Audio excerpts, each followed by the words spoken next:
What's going on, Flix Talkers? Welcome back to some more Twilight Zone reactions. And first and foremost, thank you guys so much for all the new subscribers that we've gained from these first 2 episodes. I honestly didn't know how you guys would take these episodes, but it seems like the positive, the up and up, we're getting some great comments along the way. And you guys are telling me, you guys are urging me to continue my journey. So here we are. We're going to be doing episodes 3 and 4. Episode 3 is called Mr. Denton on Doomsday. And episode 4 is called the 16mm Shrine. Now, I have no clue about what these episodes are about, and that's the best way I like to go into things so you guys get my genuine and honest reaction along the way. So enough talking, let's get to watching. But before we do, if you guys want to show love and always support the channel, make sure to hit that big thumbs up and consider subscribing today for more reactions like this, movie reviews, movie news, and live streams here on the channel. Also, if you guys want to watch these reactions in their full unedited format, make sure to click on my Patreon link down in the description below where you guys can join today for a 7-day free trial and pick the shows and movies that I get to watch next. All right, Flix Talkers, so without further ado, my first time watching Season 1, Episode 3 of The Twilight Zone.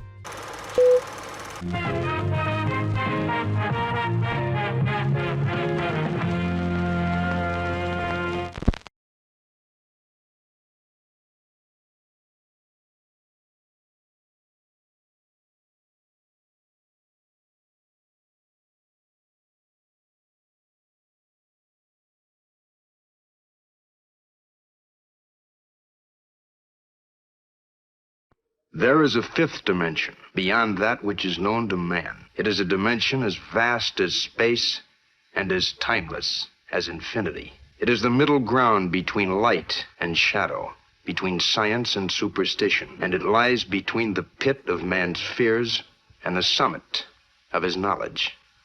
This is the dimension of imagination. It is an area which we call the Twilight Zone.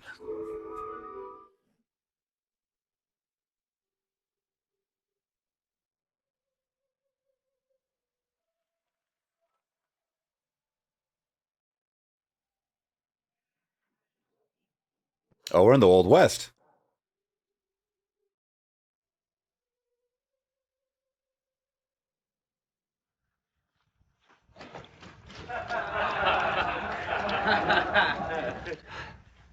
Let's see you pay for your drink. A song, Denton. How dry. Come on now, come on. Oh, he's addicted to the stuff. They want him to sing for his drinks, huh? Making a mockery of him. How dry I am. How dry I am. How humiliating. Charlie, can't you break that up? I don't like it any more than you do. Misery they give that guy out there. Nobody cares how dry I am.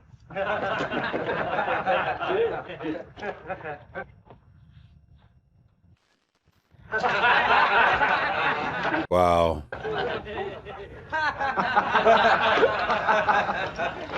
That's so sad.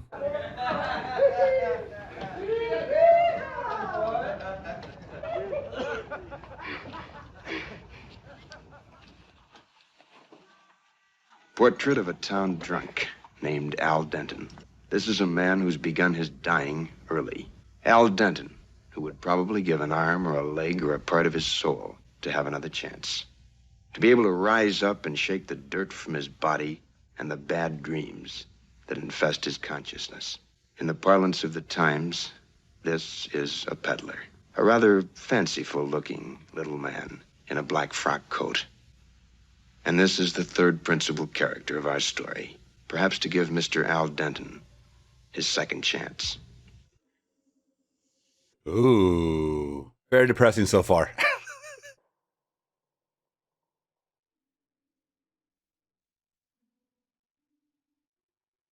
It's a lot of power he has in his hands right there. You can do anything with it. Stick somebody up for some more money, get some more booze. Rob these cowboys, or stick them up for their booze and get more booze. The possibilities are endless. How you doing, Al? How do, Miss Smith? You packing a gun now? I found it right over there. Somebody must have dropped it. You were pretty good with a gun in your day, weren't you? It was a long time ago, Miss Smith. This is the first time I've held a gun since... I can't remember how long it's been. Too much of that, isn't it? Yeah. Why do you have to drink so much? I just got the habit one day and kept to it. I'll tell you that. Wait a minute, boys. Here we go again, fellas. 3 choruses of how dry I am. Al, don't do it. Here, give me a drink, Miss Smith. The devil with him, I can give you one too, and you won't have to do that for it. How dry I am. How dry I am. Nobody knows how dry. All right, come on, Rummy. Go on and get your drink.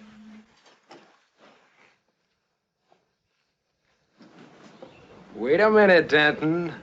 Hey, Gunner, where'd you get the artillery? Found it right over there in the street. Is that a fact? But it's a long time since you used one of them, isn't it, Rummy? A long time. I won't use it on you. Maybe you could use it now. Maybe you could even outdraw me. Come on, you and me will draw. Come on, he's asking for it. It's not funny anymore. Get away, Liz. Come on, Gunner. Let's lift it Oh, up. Dan, stop it. Come on, Dan. Liz is right. Go on Take back it to the slow. bar, Charlie. Listen, Dan. Oh, shit. Yeah, let's do it the old school way. Like, take 10 paces back to back. Come on. Come on, Rummy. Come on! No more how dry I am. I'm gonna give you a break, Rummy. I'm gonna do it left-handed. Tell him. Please, Miss Smith, explain to him. Oh, wow. Please tell him it was an accident. I don't want any trouble. Mr. Hodling. That's my shooting, Mr. Hodling, listen. I'm gonna get a drink. It's on the house. Come in for a drink. It's on the house. That was pretty impressive. I ain't seen shooting like that since I don't know when. It isn't even mine. I found it. Oh, he doesn't like that. Rummy! Face me, Denton! Hit the deck, everybody. It was an accident, Mr. Hodling. Dan, give him a break. I didn't even mean to. I didn't even mean to.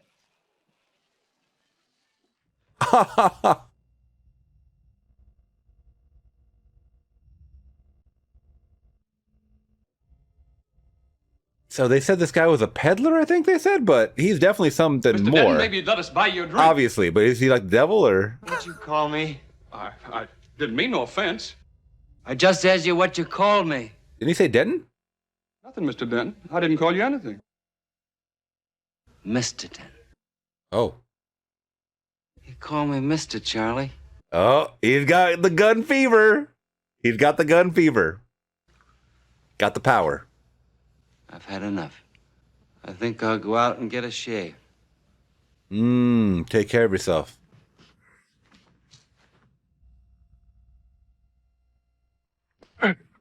That's what I'm talking about. And don't call me Rummy anymore.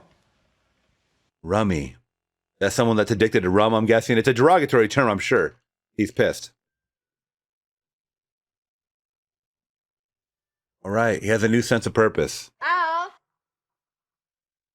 Well, I think everything's going to be all right now. I was so good that once a day, someone would ride into town to make me prove it. And every morning, I'd start my drinking a few minutes earlier. Until one morning, the guy who asked me to prove it turned out to be 16 years old. Oh, I left him there on his face, right there in front of the saloon, he killed a kid. bleeding to death with my bullet in him. I guess it'll start all over again now. Every fast and fancy man who owns a gun will come riding in down that street. Only this time it'll be me face down. I think I'll go in and get a shave. I want to look proper on the day I die. Wow.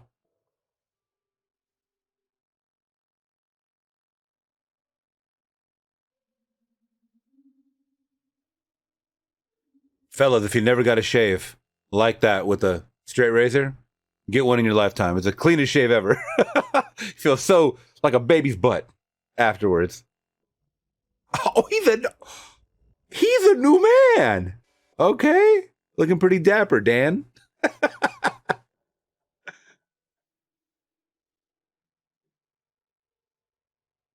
Tall man.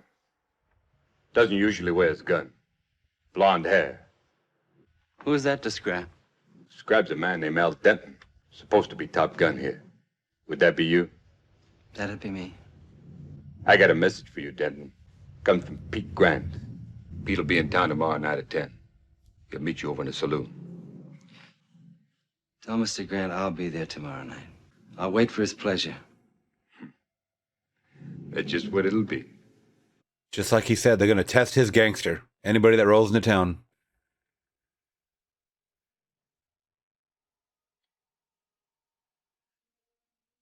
Didn't take any time at all. Mm-hmm. There's time enough for one shave.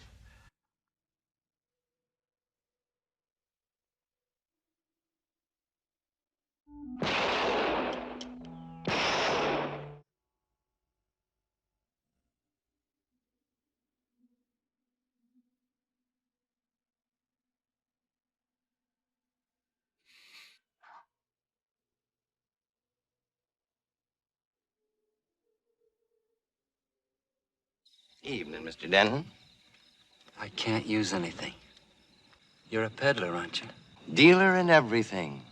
Utensils, herbs, medicine, liniments and tonics, and potions. Fate's the name. Henry J. Fate. Henry J. Fate. I like that. A peddler and everything. Here. This is one of my potions. Either way, it'll help solve your problem, Mr. Denton. I call that my fast gun developer. Man who drinks that becomes the fastest of the fast. He'll be able to shoot a hole through a silver dollar in midair at 100 feet or better without even aiming. It's guaranteed to last for 10 seconds. 10 seconds. Well, after that, the user's on his own. We'll test the merchandise, so to speak. Interesting. Drink it. For only 10 seconds, though? Draw on it. Drink this a few seconds after 10 tonight. Just at the moment Mr. Grant walks into the saloon. How much do I owe you? Oh, there's no charge for this. Mm-mm. Nope. Just so you might remember sometime the night Fate stepped in. The night. I love the puns. Also, nothing in this world is free. It comes with a price. That is kind of cool, though. Oh, God, everybody's... The whole town is out there. What? You want a drink, Al? How about you, Doc? And they got the doctor out there waiting for whoever drops.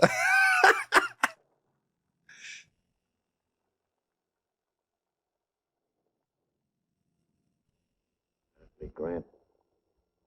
Is this how the West was won? Just everybody shooting everybody, like, who's the big dick swanging in the town, you know?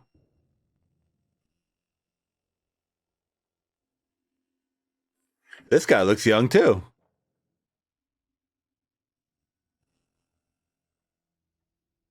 You Denton? That's right.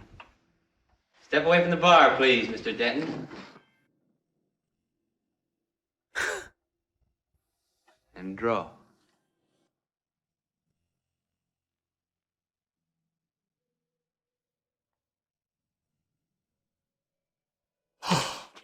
Wait, what?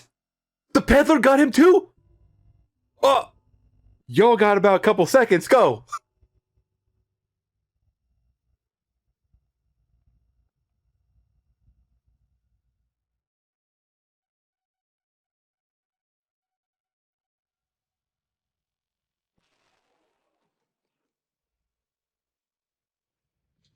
This is a push, boys.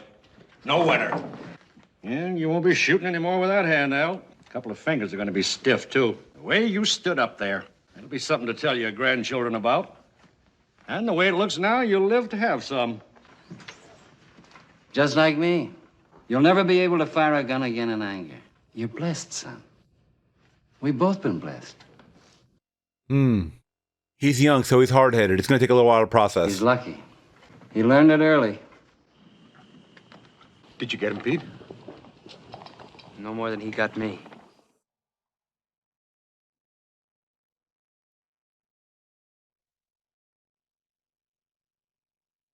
Interesting. Why did he play them both?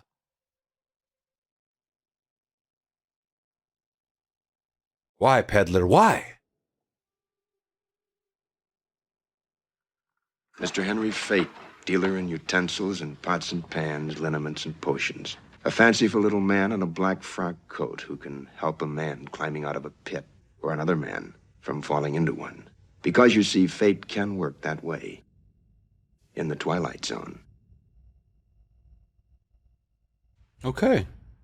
This motion picture projector and this film provide a background to next week's story when a most distinguished actress takes a journey into the Twilight Zone.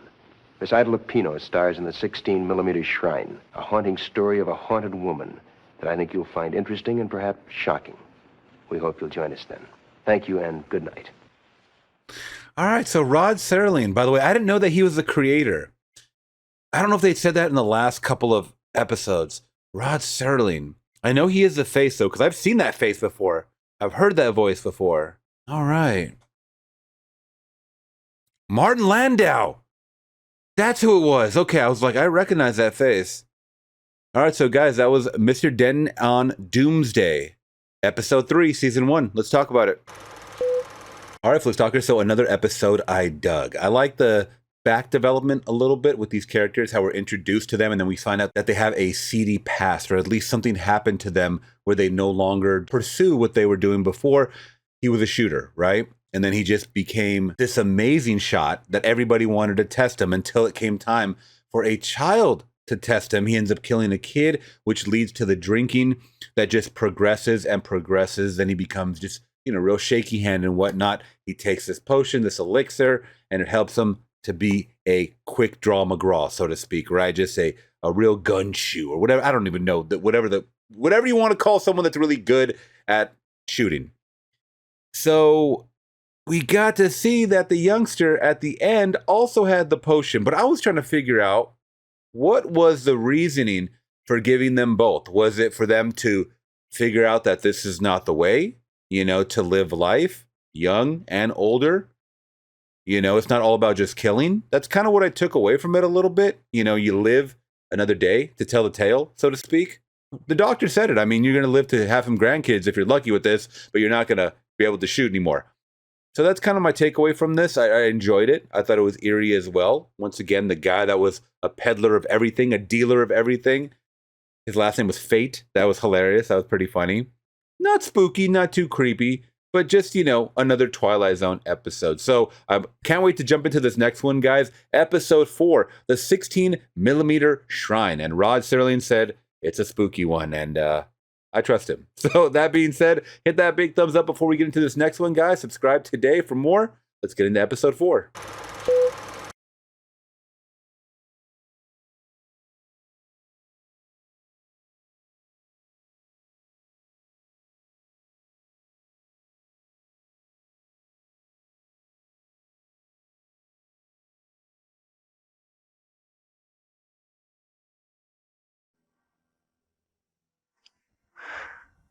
Oh, my darling. Now you're going, and I shall have a memory of you for my eyes, thoughts of you for my mind, and the touch of you for all of me. I'll never forget you. I was going to say, that seemed like a movie. Movie great of another time. Once brilliant star in a firmament no longer a part of the sky, eclipsed by the movement of earth and time. Barbara Jean Trenton, whose world is a projection room, struck down by hit-and-run years, and lying on the unhappy pavement, trying desperately to get the license number of fleeting fame. I like the way he laid that out. Basically an aging movie star that can't deal with not being forever young. Rod Serling has a way with words, man. He really does. Miss Trenton? Trenton, huh? Almost like the last character, Denton. Miss Trenton? Miss Trenton!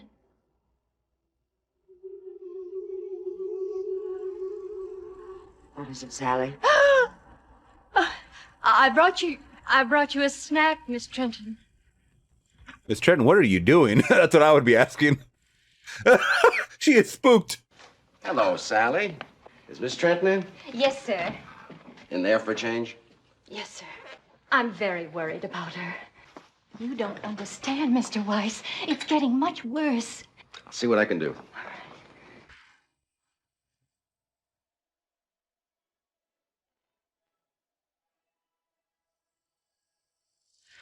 Daniel, fix yourself a drink. It's 11 in the morning. So it's 11 in the morning. 3 o'clock, okay? Okay, Danny. I'm excited for her because she's excited, but I have a feeling this is not the part that she's going to want. And she's going to get a reality check really soon. Nice to see you again, Barbara. Look at her all dolled up. It's been a long time. Yes. He's told you about the part? Well, not exactly. Hasn't been around for 15 years. Don't you understand what you're doing? You've built yourself a graveyard here. You keep wishing for things that are dead.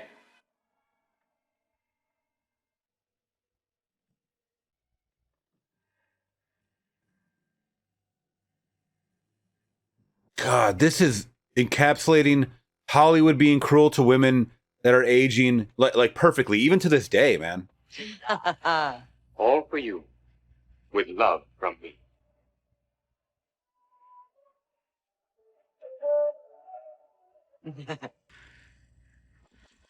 Barbara, it's me, Danny. Danny, please go away. I shall give you. It's Jerry Herndon, Barbara. Jerry? He asked about you, asked if he could come to see you, and I took the liberty. Must look awful. When he gets here, take him into the study. I've got to do my face. Change. He'd love you if you came down in sackcloth, but go ahead. I'll hurry. She is great. She is selling me on this role, man. I just don't want more to spare for her. I really like this character a lot. Been a long time, Barbara Jean. A lot of water over the dam. Yes. Isn't it odd we always picture people the way they were, never as they really are? You do. I run a string of supermarkets outside of Chicago. That's nice. He's the one I expected. He's the one I wanted to have come and see me. Goodbye, Barbara Jean. Goodbye, my dear. Wow, she is stuck in time.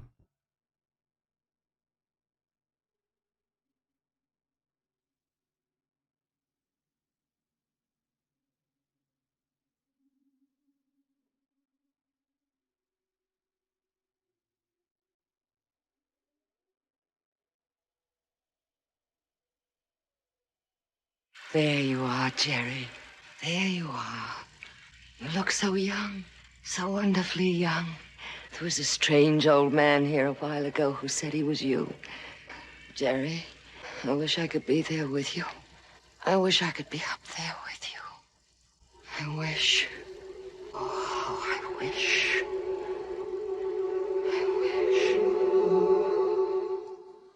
I brought you a little snack, dear.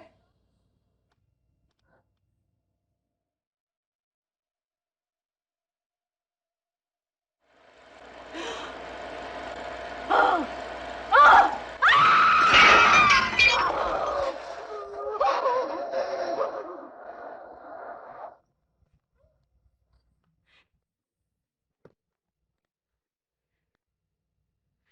She's not here. At least not in the way that... She's not here the way you and I are.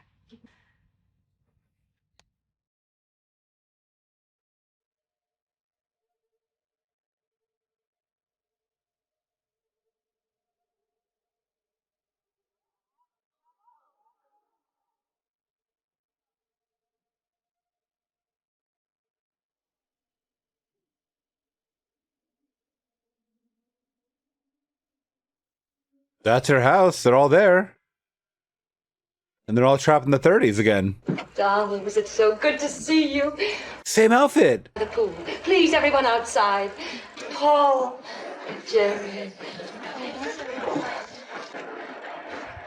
Barbie! Please, come back, Barbara!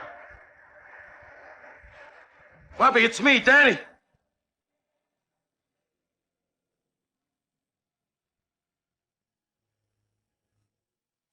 She's exactly where she wants to be, where she needs to be.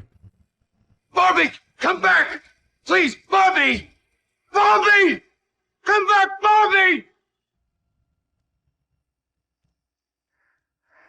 Now how you gonna explain that, buddy?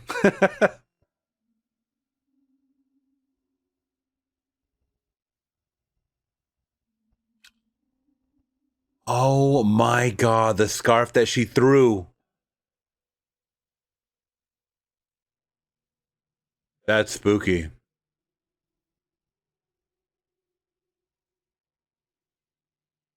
To wishes, Barbie. To the ones that come true. To the wishes that come true. To the strange mystic strength of the human animal, who can take a wishful dream and give it a dimension of its own. To Barbara Jean Trenton, movie queen of another era, who has changed the blank tomb of an empty projection screen into a private world. It can happen in the Twilight Zone. Yeah! Rod Serling, the creator of Twilight Zone, will tell you about next week's story after this word from our alternate sponsor. All right, y'all. Another great episode. I'm looking forward to next week's episode. Oh, man. Written and narrated by Rod Serling. So he writes this stuff as well? I know it said he was a creator as well. Ida Lupino. I know I'd seen The Man, too. Is that Martin Balsam? Okay. All right, so guys. So, episode 4, the 16mm Shrine. Let's talk about it. All right, Flix Talkers, another fun watch. Why is it the even numbers that are getting me? I liked episode 2. I like episode 4 better than 1 and 3, but I mean, 1 and 3 were still really good. This one just had me. I don't know. I think it was the actress once again, just like the actor in the second episode, really captured me as well. The old man, Lou. So Barbie, I love that nickname too, Barbie. She had me in this episode as far as really selling it. Someone that could not let go of the past, the golden years, right? The golden age of cinema, which I mean, it still was in the 50s, late 50s, up into the early 60s, I believe. But she was not landing the roles like she used to. All of her friends were either dead, retired, they went on to a different career, something, right? And that was very, very interesting. The old man that was her co-star, her leading man, looked different physically, and she was like taken back about how time even works on the human body in 15, 20 years. I thought that was really, really funny because it almost made it seem like something was going on psychologically, because it really was. It was mental. She was not taking the roles that she was given anymore. A mother in her 40s, how dare you, sir? How dare you? She could have kept acting if she would have got a grip on reality. She could have had it going because I really believed her as an actress. Is she in anything else that I've seen her in? Probably not. But is there anything else this actress has been in that you guys can recommend as far as a movie or a series? But that being said, I really, really like the story at hand. I like that, you know what, she just ended up wishing upon a star, so to speak, and going into the 16mm picture that she was so fond of. She had a shrine to the movies that she was in. And she got to live out her dream, trapped in that time capsule once again. I like time capsules, whether it comes, you know, Twilight Zone or a Tales from the Crypt, whatever it is, these little short stories, anything that has to do with time, I really, really am intrigued by that. Wormholes, all that stuff that has to do with travel, time travel. I don't know. I'm just really, really fascinated with that world. Really like this episode a lot, guys. You guys let me know your thoughts in the comments below. Like I said, I can't wait for the next episode. Thank you guys so much. New subscribers, old subscribers, please hit that subscribe if you guys haven't already for more Twilight Zone episodes. Hit that big thumbs up to support the channel. And like I said before, if you guys want to see the fully uncut version, if you are watching on YouTube, make sure to click on my Patreon link down in the description below where you guys can join today for a 7-day free trial and pick the movies that I get to watch next. All right, Flix Talkers, till next one, I'm gone. Peace.